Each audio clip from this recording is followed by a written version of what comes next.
अस्सलामुअलैकुम। मैं आपकी जमात चारुम की तालिबा में सफ़ीदा। मैं आपको आज सादके और लायके की तारीफ़ बताऊंगी और फ़ेल की तारीफ़ समझाऊंगी। सबसे पहले सादके और लायकों को जानने के लिए हमें फ़ेल की तारीफ़ को पढ़ना होगा। जैसे फ़ेल की तारीफ़ है, फ़ेल वो कलमा है जिसमें किसी काम का करना या होना पाया जाए।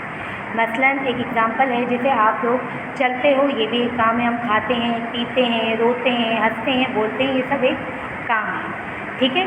जैसे अब मैं आपको एग्ज़ाम्पल देकर समझाती हूँ कि सायरा साइकिल चला रही है, अली किताब पढ़ रहा है, अहमद वर्जिश कर रहा है, आदिल फ़ुटबॉल खेल रहा है, असलम मछलियाँ पकड़ रहा है।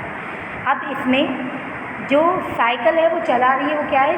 काम करना। वो काम कर रही है ना, क्योंकि वो साइकिल चला रही है। किताब पढ़ना, जब हम रीडिंग करते हैं, किताब पढ़ते हैं, तो वो भी एक काम करना हुआ।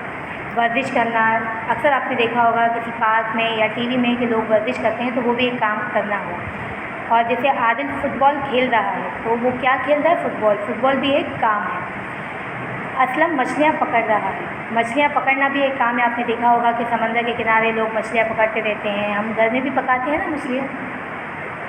अब हम सादके और लायके की तरफ आएंगे। क्यों रोक दिया?